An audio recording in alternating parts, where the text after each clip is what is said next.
Hello guys, welcome to Hindi crime diaries. और आज की इस वीडियो में मैं आपको जिस केस के बारे में बताने वाला हूँ उसके पीछे एक सिचुएशन है। हम सभी कभी न कभी अपनी जिंदगी में किसी एक के प्यार में आकर कुछ गलतियां कर जाते हैं, लेकिन इस लड़की ने जो किया वो इतना खतरनाक साबित हुआ कि इसे अपनी जान गंवानी पड़ी। ये दिन था 10 फरवरी 2023 का। दिल्ली से लगभग 50 किलोमीटर दूर हरियाणा का एक गाँव है झाझर।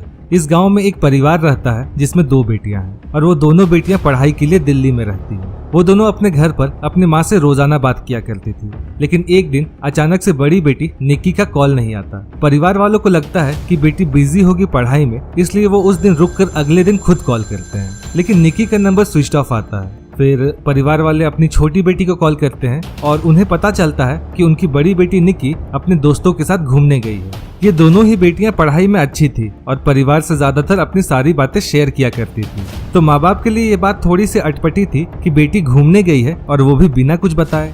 फिर वो अपनी छोटी बेटी से कहते हैं कि निक्की का नंबर नहीं लग रहा है, इसलिए उसके दोस्तों का नंबर दो। छोटी बेटी अपनी बहन के दोस्तों को कॉल करती है तो उसे पता चलता है कि वो अपनी फीमेल फ्रेंड्स के साथ नहीं बल्कि एक मेल फ्रेंड के साथ गई है जिसका नाम है साहिल गहलोत। छोटी बेटी अपनी बड़ी दीदी से बात करने के लिए साहिल को कॉल करती है। साहिल फोन उठाता है और उसे बताता है कि उसकी शादी है और वो फंक्शंस में बिजी है, इसलिए निक्की के साथ घूमने नहीं जा पाया। और निक्की का घूमने का प्लान कैंसिल करने का मन नहीं था, इसलिए वो अकेले ही घूमने चली गई। ये सुनने के बाद छोटी बेटी अपने माँ बाप को सारी बात बताती है। ये सुनने के बाद निक्की के पिता अपनी छोटी बेटी से साहिल का नंबर मांगते हैं और उससे खुद बात करते हैं। साहिल उन्हें बताता है कि अंकल मेरी शादी है और मैं उसमें बिजी हूँ। हम दोनों का घूमने का प्लान जरूर था, लेकिन मैं अपने फंक्शंस में बिजी हूँ, इसलिए निक्की अकेले ही घूमने निकल गई। और हाँ, उसका फोन भी मेरे पास रह गया है। पिता को ये कहानी समझ नहीं आ रही थी। एक तो लड़की बिना पूछे घूमने गई है और दूसरा वो अपना फोन एक लड़के के पास छोड़ गई है। इसी बीच निक्की के फ्रेंड साहिल की शादी हो जाती है और वो अपनी नई जिंदगी में बिजी हो जाता है। अब 3 से 4 दिन बीत चुके थे और निक्की घूमकर घर नहीं लौटी थी,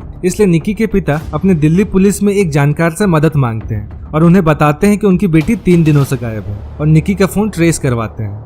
निक्की के फोन की लोकेशन आती है मित्राओ गांव के एक ढाबे की। निक्की के पिता के लिए ये जानकारी बहुत अजीब थी, क्योंकि अब तक सभी दोस्तों से ये पता चल रहा था कि निक्की मसूरी गई हुई है। अब पुलिस पहुंचती है उस ढाबे पर जिसका नाम था खाओ पियो ढाबा, लेकिन वो ढाबा बंद था। बंद ढाबे में एक गुमशुदा लड़की के मोबाइल की लोकेशन काफी शॉकिंग थी। अब ये जरूरी हो गया था कि उस ढाबे के अंदर जाया जाए। पुलिस ढाबे के अंदर जाती है, चारों तरफ देखती है, लेकिन उन्हें वहाँ कुछ नहीं मिलता। पुलिस वाले ढाबे से बाहर निकल ही रहे होते हैं कि एक पुलिस वाले की नजर पड़ती है फ्रिज पे। फ्रिज दीवार की तरफ उल्टा रखा हुआ था और इसको चारों तरफ रस्सियों से कसा गया था। और सबसे इम्पोर्टेंट बात, बंद ढाबे में फ्रिज चालू क्यों था? पुलिस वाले फ्रिज खोलते हैं और खोलते ही उन्हें वहाँ निक्की की डेड बॉडी मिलती है। फिर पुलिस वाले तुरंत उस ढाबे से साहिल के घर जाते हैं, क्योंकि उस बंद ढाबे का मालिक साहिल था। जब पुलिस साहिल के घर पहुंचती है तब वो अपने घर पर नहीं था, लेकिन थोड़ी इन्वेस्टिगेशन के बाद पुलिस साहिल का पता लगा लेती है। ये दिन था 14 फरवरी 2023, यानी कि वैलेंटाइंस डे। पुलिस साहिल को अरेस्ट करती है और उसे थाने ले जाती है। थाने पहुंचकर जब पुलिस साहिल की खातिरदारी करती है तब साहिल किसी तोते की तरह सारी कहानी उगलना शुरू कर देता है। साहिल ने पुलिस के सामने ये कबूल किया कि निक्की की हत्या उसी ने की है। और जब पुलिस ने खून करने की वजह पूछी तो साहिल ने बताया कि निक्की और साहिल दोनों 2.5 साल पहले शादी कर चुके थे, लेकिन ये शादी चुपचाप से हुई थी। साहिल निक्की को जान से मारने की बात मानता है और फिर खुलते हैं पास्ट के कुछ सीक्रेट्स। 2018 में निक्की और साहिल दोनों अपने अलग अलग एग्जाम्स की तैयारी करने दिल्ली आए थे, जहां दोनों की मुलाकात बस में एक ही रूट से कोचिंग जाने में हुई थी। बार बार मिलने से दोनों में जान पहचान हुई, उसके बाद दोस्ती हुई और बात प्यार में बदल गई। यहाँ तक की स्टोरी तो आज के जमाने में समझ में आती है, लेकिन इसके बाद दोनों ने कुछ ऐसा किया जो शायद नहीं करना चाहिए था। 1 अक्टूबर 2020 को दोनों ने शादी कर ली और वो भी बिना अपने घर वालों को बताए। ये शादी वाली बात निक्की के कत्ल तक निक्की के घर वालों को नहीं पता थी। निक्की और साहिल दोनों ने शादी करने के बाद भी अपने घर वालों को ये बात टाइम पर नहीं बताई। इसके बाद निक्की ने अपनी पढ़ाई कंटिन्यू रखी और साहिल अपने घर वापस लौट गया। अब साहिल के घर वालों ने साहिल की शादी के लिए रिश्ते खोजने शुरू कर दिए। किसी तरह हिम्मत करके साहिल ने अपने घर वालों को बताया कि वो निक्की से शादी कर चुका है, लेकिन जब साहिल के घर वालों को निक्की की कास्ट पता चली तो उन्होंने निक्की को एक्सेप्ट करने से मना कर दिया। अब एक तरफ साहिल निक्की को कुछ भी नहीं बता रहा था और दूसरी तरफ साहिल के घर वाले साहिल का रिश्ता तय कर चुके थे। साहिल के घर वालों को ये बात पता थी कि निक्की और साहिल दोनों शादी कर चुके हैं। अब दूसरी शादी जो भी होगी वो हिंदू मैरिज एक्ट 1954 के तहत इलीगल होगी। तो साहिल के घर वाले जानबूझकर एक ऐसी जगह रिश्ता फिक्स करते हैं जहां का खानदान लंबा चौड़ा नहीं होता। उनके घर में सगे संबंधियों के नाम पर सिर्फ एक माँ और एक बेटी थी।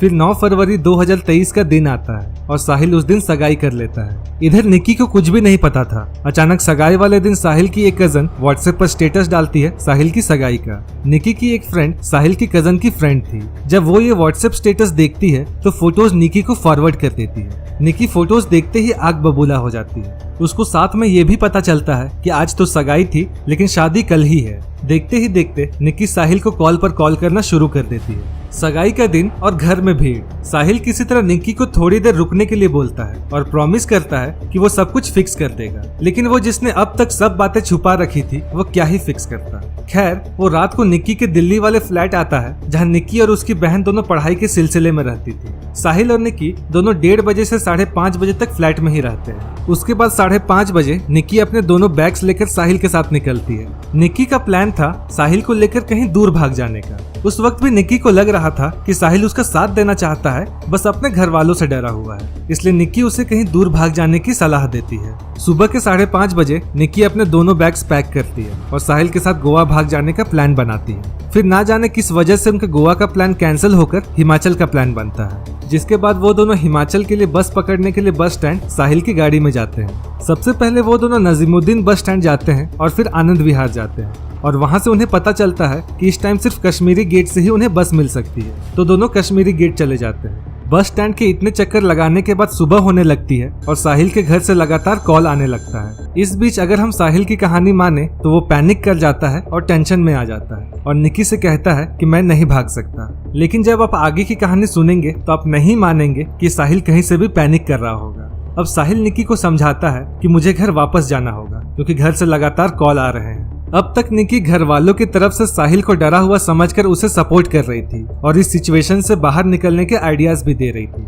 लेकिन अब जब साहिल वापस घर लौटने की बात करता है तो निक्की उसे धमकाती है और उन दोनों के मैरिज सर्टिफिकेट को ऑनलाइन वायरल करने की, पुलिस में कंप्लेन करने की और शादी में आकर हंगामा करने की धमकी देती है। ये सारी बहस और लड़ाई करते करते साहिल गाड़ी को निगमबोध घाट नाम के एक शमशान घाट की ओर मोड़ देता है। दोनों निगमबोध घाट की पार्किंग में ही लड़ाई कर रहे थे। टाइम बीतता जा रहा था। साहिल को अपने घर जाने की जल्दी हो रही थी, जिसके बाद साहिल गुस्से में फोन के चार्जर का केबल निकालकर उस केबल से निक्की का गला घोंट देता है। केबल के पतले और टाइट होने की वजह से निक्की अपने आप को नहीं बचा पाती और वहीं दम घुटने की वजह से निक्की की मौत हो जाती है। अब साहिल निक्की की डेड बॉडी को सीट बेल्ट से बांधकर गाड़ी चलाना शुरू करता है और उस पार्किंग से निकलकर लगभग 40 किलोमीटर दूर अपने ढाबे पहुंचता है। ढाबे पर पहुंचने के बाद साहिल गाड़ी को पार्क करता है और निक्की की लाश को गाड़ी की डिक्की के अंदर डाल देता है, जिसके बाद साहिल के कजन्स और 2 दोस्त ढाबे पर आते हैं और साहिल के लिए नए कपड़े लाते हैं। साहिल अपने कपड़े चेंज करता है और वो लोग निक्की की लाश को फ्रिज के अंदर डालकर वहां से निकल जाते हैं। फिर घर जाकर साहिल अपनी शादी की तैयारियों में लग जाता है और रात को दूल्हा बनकर बारात लेकर दूसरी लड़की से शादी करने पहुंच जाता है। तो 10 फरवरी 2023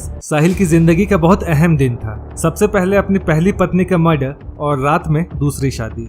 अब 11, 12 और 13 इन डेट्स को साहिल निक्की के बहन और उसके पापा से लगातार बात कर रहा था और कह रहा था कि मेरी शादी है, मैं बिजी हूँ, निक्की घूमने गई है, 2 या 3 दिन में वापस लौट आएगी वगैरह वगैरह। लेकिन निक्की के पिता को दाल में कुछ काला लग चुका था। वो पुलिस में अपने एक जानकार से मदद भी मांग चुके थे और बार बार साहिल और साहिल के पापा को कॉल भी कर रहे थे। 3 दिन बाद जब निक्की के पापा साहिल के पापा को लगातार कॉल किए जा रहे थे तो फ्रस्ट्रेशन में आकर उनके मुंह से निकल जाता है कि आप मान के चलिए कि मेरे लड़के ने आपकी लड़की मार दी। तो निक्की के पापा को सबसे पहले साहिल के पापा से ही पता चलता है कि शायद निक्की इस दुनिया में नहीं है।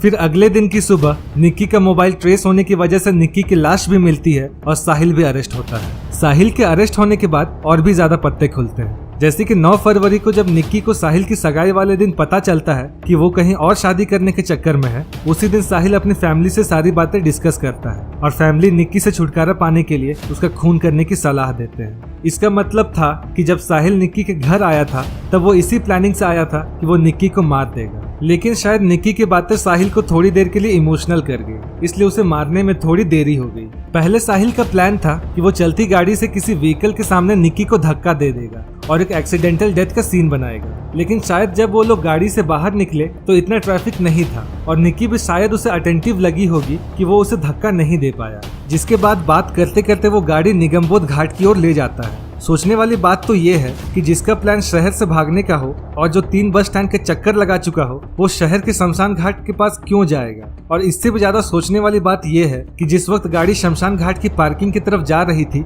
उस वक्त निक्की ने ऑब्जेक्ट क्यों नहीं किया, और अगर उसने किया तो आखिर क्या कहकर साहिल ने उसका दिमाग शांत किया। खैर, आगे साहिल का प्लान था कि वो हनीमून पर जाएगा निक्की की लाश को एक बैग में भरकर और कहीं हिल स्टेशन पर जाकर उसके लाश को खाई में फेंक देगा। लेकिन इससे पहले कि वो ये सब कुछ कर पाता, पुलिस को लाश ढाबे पर ही मिल जाती है और वो साहिल को अरेस्ट कर लेते हैं।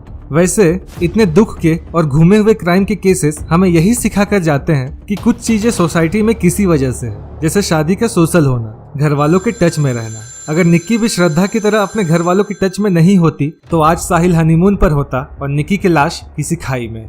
तो दोस्तों, ये थी कहानी निक्की यादव मर्डर केस की। इस केस के रिगार्डिंग आप अपने ओपिनियंस हमारे साथ शेयर जरूर करें। हम आपसे मिलेंगे एक और नई कहानी के साथ। तब तक के लिए आप अपना ख्याल रखें, घर पर रहें और सुरक्षित रहें।